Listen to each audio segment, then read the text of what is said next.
Bears. It's not about time to panic. It's about time to realize what you are. Ben Johnson and Caleb Williams, I don't think it works. The coach is a timing coach who loves structure, and Caleb likes to ad-lib. In fact, the two opening drives, when Caleb does play within structure, so far this season, the two Bear opening drives, Caleb has 131 passer rating. Every other drive after that, his passer rating is 76. Caleb runs to escape. Like Mahomes, Hurts, Lamar, they run but keep their head up looking downfield. Caleb's off to the races. So we know that Ben Johnson's play design works because the first two opening drives, they're 2 for 2 with 2 touchdowns. But the further this quarterback gets away from the play script, the worse he is. He's like a studio musician having to go live, or a stand-up comedian who's totally reliant on joke writers. His style in this league is not a timing style. And this coach craves it. This coach craves structure. So is Kyle Shanahan. Caleb wouldn't work with Kyle Shanahan. Maybe there's a coach it works with. I don't think it's Ben Johnson. There are 2 or 3 components to quarterbacking in this league. You don't have to be big. You don't have to be super mobile. Jared Goff isn't. But there are 2 or 3 things you have to do in this league. You have to be consistently accurate. You just have to be. Again, Jared Goff can't run. He's consistently accurate. Caleb's not. And you have to be an anticipation thrower. You have to see stuff before it's wide open, and he doesn't. It also helps if you have composure. I don't think he does. He's like the news anchor and the teleprompter goes down. Oops. You know, I mean, I don't think this marriage is going to work. Yeah, this is what's so interesting, because there's a handful of things that I want to talk about here. Because everyone is definitely now jumping and saying, this isn't going to work. This isn't going to work. This isn't going to work. And I said, especially going into this game, that losing this game, the clock is absolutely ticking on Caleb and with Ben Johnson, and now to lose 52-21. Ben Johnson is just not going to linger on this for too long, and I'm telling Chicago Bears fans, Ben Johnson came to make the Chicago Bears great, not Caleb Williams great. Making Caleb Williams great is secondary to making the Chicago Bears great. His job description is to make the Chicago Bears great. And so losing this game in this fashion, and especially with his old quarterback Jared Goff, that matters. It's going to take all the energy in the world for him to not want to bench Caleb immediately. So this is for real at this point. And what Colin talked about, how the first 2 drives versus the rest of the game, I talked about that during preseason. When we saw some of those scripted preseason drives, I was like, I expect those drives to be great.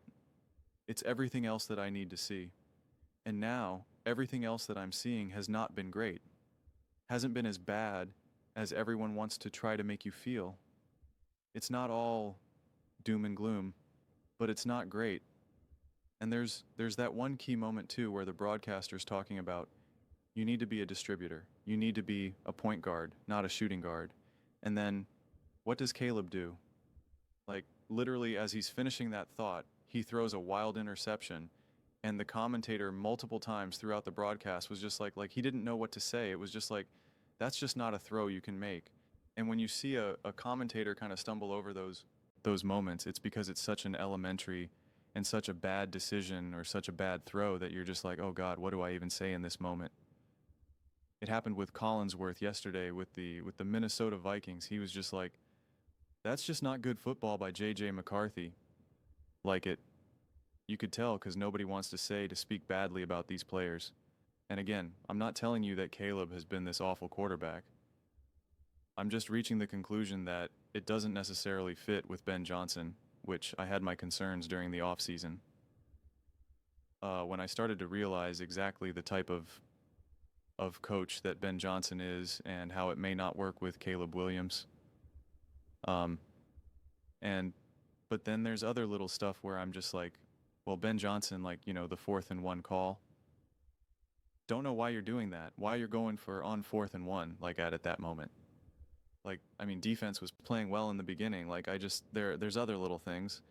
I mean, but Caleb doesn't make it any easier. And then I took the stats before this was just going into the fourth quarter because I knew there was a potential that the game was going to look a little differently, or maybe he was going to juice up his stats, which he was unable to.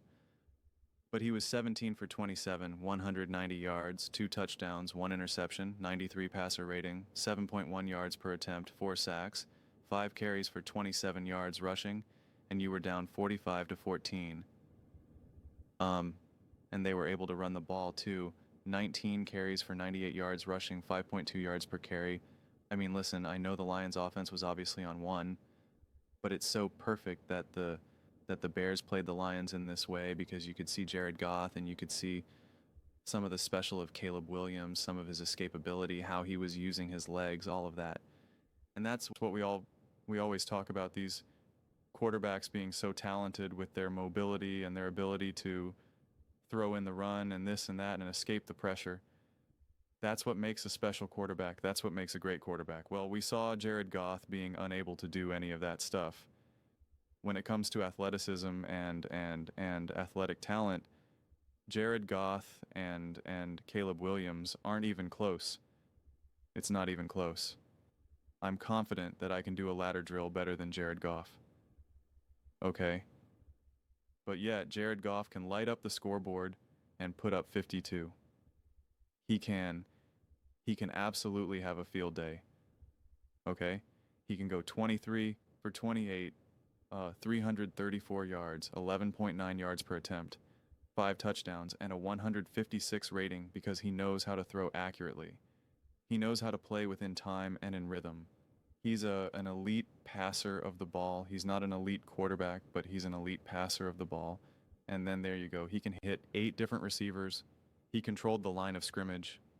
Like, you don't need to be able to do some of the stuff that Caleb Williams can do. So many of the silver linings of Caleb's games were always like, he keeps showing flashes. And those flashes are typically him scrambling around and throwing the ball on the run or using his legs to pick up a down. And that's all great. We saw that with Justin Fields the other day, or just yesterday. Justin Fields played awful, but he had a couple moments where he was able to run the ball for 20, 30 yards, and it's like, great. That doesn't matter anymore. That's a nice thing to have. It is not a necessary thing to have. And so Caleb has just been inaccurate, and he hasn't been making good decisions.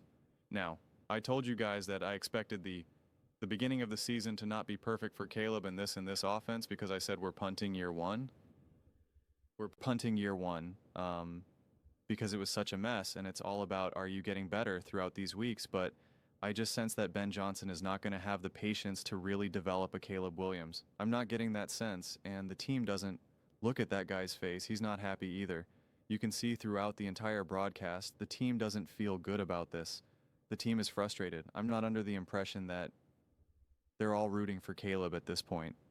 And Ben Johnson's, I'm telling you, this is just the worst way you can win for Ben Johnson right now, going up against his old team like this and just getting crushed.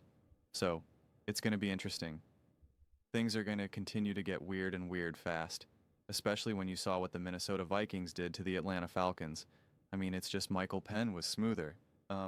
J.J. McCarthy played terrible, and they were able to come away with the win, kicking field goals with the Atlanta Falcons, and the Bears lost that game at home. You know, that loss now ages even worse for the Chicago Bears. Even worse. So there's a lot of stuff that needs to be figured out here. I'm not telling you that it 100% doesn't work with Ben Johnson and Caleb Williams because, like I said, I know I came in harsh for Caleb here. But I don't think it's as bad. Like, I didn't think last week's game was as bad as everyone wants to make it out to be, but at the same time, I'm looking at it through the lens of what Ben Johnson wants. And yeah, man, at this point, Ben Johnson would rather have a Brock Purdy than a Caleb Williams, a Kirk Cousins than a Caleb Williams, a Jaden Daniels than Caleb Williams. He wants someone, he's going to want a more prototypical quarterback who can really work the pocket and not constantly leave, not constantly go off script. He wants someone who's just going to call hike 1, 2, throw, hike 1, 2, throw. And we can see that those scripted plays, that's how it unfolds. And we can see that Caleb Williams can do it. But that's when it's on script. That's when those are the plays that everyone knows they're running and they're working on it going into this game. But once they go off script, they can't now play on script in terms of the plays that Ben Johnson is calling. And I don't know what you do about it right now. Starting 0 and 2, you start to lose any sense of, we can be patient here. We can be patient here. Because not sure we've even seen any development from from last year into this year. Now I said that we're punting last year, but I would still like to see some sort of improvement, and I'm just not quite seeing that. And if I am, it's just the tiniest bit. And here's the S, and here's the reality. Here's the absolute reality. Ben X wasn't in a great situation last year with the Atlanta Falcons. He looks more comfortable. He looks like a more comfortable quarterback. Jane Daniels, we know, looks more comfortable. Bo Nix looks more comfortable. McCarthy, JJ McCarthy, who is not playing good right now at all. He had one quarter that was great, and I'm going to make a video about him not playing well at all and how these are all rookie growing pains, etc., etc., etc. But he does not look comfortable, or excuse me, he looks comfortable failing right now, okay? He looks more comfortable failing. He's uncomfortable on the field because he's not seeing it, and it's too overwhelming for him. But he's comfortable from like a personal standpoint. Caleb Williams does not look comfortable. He does not look comfortable. And that's concerning. And my guess is at this point, just the personality of Ben Johnson, because I've been coached by people like Ben Johnson, I don't like it personally. Honestly, it doesn't bring out the best in me. Having someone as serious and as intense as a Ben Johnson absolutely does not bring out the best in me. I've talked about that before. I'm not going to go on a whole rant about it. My guess is it does not bring out the best in Caleb Williams. It's a bit of a problem. It's a bit of a problem. Without trying to use the great coaches of the NFL like the Andy Reids, I feel like at this point Caleb Williams needs like a Liam Cohen, or of course a Kevin Unal, or a Mike Tomlin. I don't think Mike Tomlin brings out is going to bring the best out of him, but just that more supportive level of coaching. Mike McDaniel, like one of those types of situations. I'm just not so sure he's going to get that from a Ben Johnson, and I wouldn't be surprised if things get worse with that. That's just my read on it. It's not saying that it's definitely going to happen, but just the way how I'm viewing it, at least right now. But those are just my thoughts. I'd absolutely love to hear yours. What do you guys all think about Caleb Williams and Ben Johnson and the Chicago Bears? What do you make of that loss? How much do you think is on Caleb Williams? I know a lot of people are going to be like, well, how could we win when the defense can't get, and it's just like, that's just the wrong conversation, and you know it. But let me know in the comments below. I read every single comment. So whether you agree with me or disagree with me, either way, let's get in some discussions, let's get in some fights, but ultimately, let's just have some fun. And please do consider subscribing. We are building an amazing community here, and absolutely love to see you part of it. I want to build something that we all generally feel connected to, something that we're really excited to be part of. I think we're well on our way to doing it, and please don't forget to give this video a thumbs up. So it really does help with the visibility and the algorithm. Thank you so much.